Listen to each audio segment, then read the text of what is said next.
Recoil is one of the largest dividers between what makes a player's aim good and what makes a player's aim great. It is the one factor that stops you from hitting those sick, nasty beams, especially at the farther ranges, so why aren't you practicing it?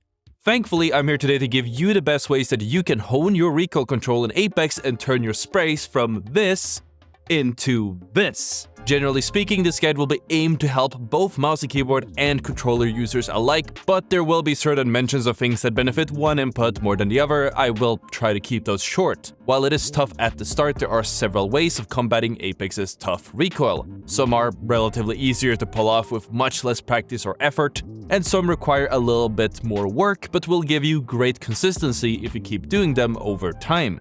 And of course, knowing that people nowadays want their instant gratification first, I'll open with the tricks. And then if you guys feel like they work, keep watching and learn the best drills to ensure that your recoil stays on top and allows you to pull off insane beams even at the farthest ranges. So let's start off with the easiest fix to your recoil, something that takes just a few minutes in the firing range to figure out, and a little bit of an effort on your end when taking a fight, to see immediate results, almost completely removing your recoil up to a certain range. This technique goes by the name of recoil smoothing. This is a recoil control technique that's been in the game since its inception, but wasn't discovered until quite a while until after the game was released by Torch, an aimer and former Apex Pro player. What Torch found is that there's a mechanic in the game where smoothly moving your aim one way or the other results in your recoil disappearing almost instantly, without any extra recoil managing moves necessary. This mechanic kicks in as long as you are smoothly moving your aim over 3.74 degrees per second and is theorized to be put in place to make recoil control a lot more bearable on controller, since by the physical design of controllers, they will by nature have smooth input in one direction. And this technique is really cool and is super easy to try out in the firing range. Just go into the range, turn on moving dummies and try to shoot at them while smoothly, I cannot emphasize this enough, following them with your aim. You will notice how quickly the recoil just disappears. And as a side note, making sure that your mouse hand or your controller hand isn't tensed up while aiming actually helps so much with your aim in general. But that's something for another video at another time. And your first thought might be that, oh wow, this is really cool and all, but how am I supposed to use this in a real game? Many enemies don't move faster than 3.74 degrees a second, I don't have a ruler, and I don't get the opportunity to line up the shots and beam enemies in this perfect imagined scenario. So this is where your own movement comes into play. Let's go back into the firing range. Pick any static target, either choose one of the targets on the map or just turn the dummy movement back off and start shooting it. If you try to implement the smooth over 3.75 degrees a second rule, you will run out of target really quickly.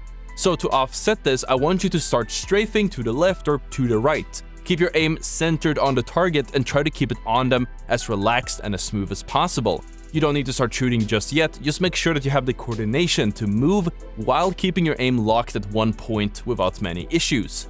Once you start feeling comfortable with this, you can start shooting, and you will quickly notice that your weapons are beaming a lot harder than usual. It's worth keeping in mind that recoil smoothing has an effective range of about 70 to 100 meters on its own, after which the recoil will need additional control to manage, but keep in mind even if a target is out of the range where recoil smoothing effectively deletes your recoil, that doesn't mean it doesn't help with mitigating it. And before I share how you can practice your recoil and start hitting some sick beams over crazy long ranges, I do have to give a quick mention to jitter aiming.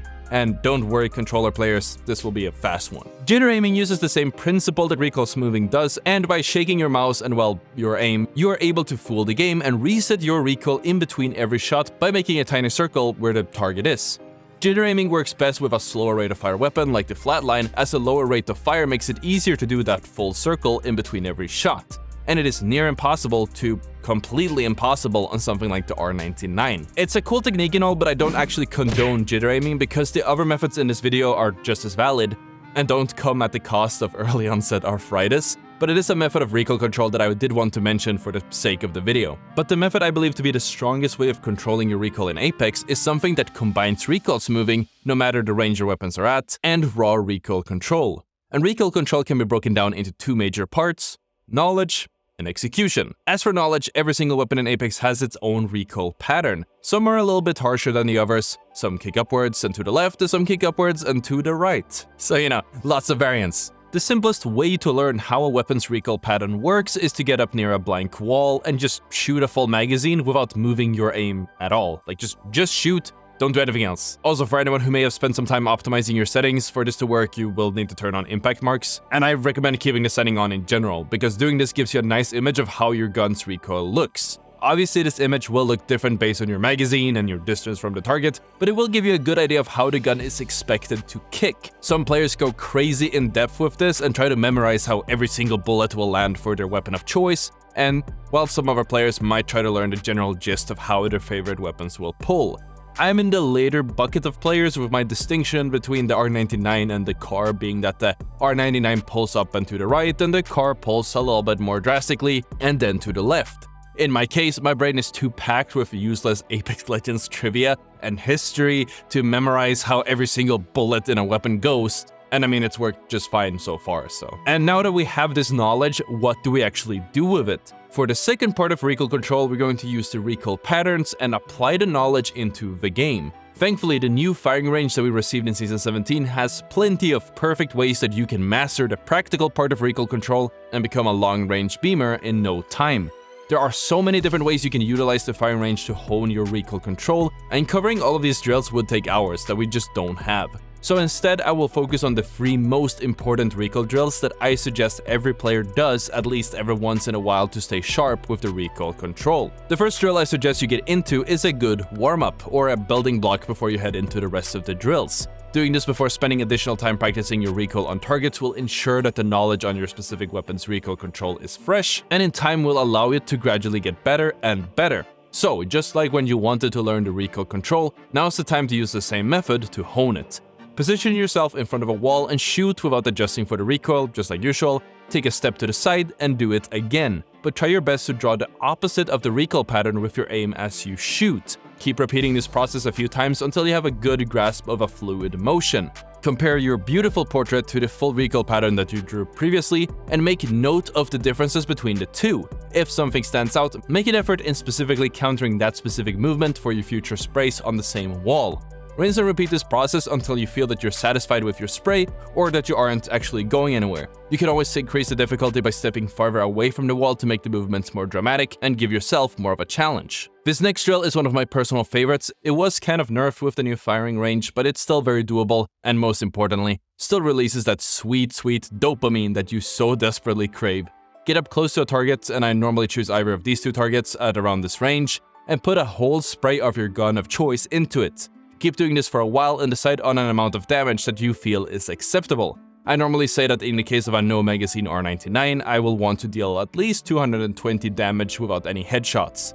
Keep shooting the same targets over and over again, applying the knowledge from the previous drill to make the recoil control as tight as possible. Once I start hitting the 220 consistently, I move on to another target farther back. I rinse and repeat until I hit the target on the tower for 220. This part is up to how far you want to push it, and some players will spend hundreds of hours practicing and drilling so they can hit these sprays at hundreds of meters away. Now, personally, that's not for me, but if you want to do that, all the power to you.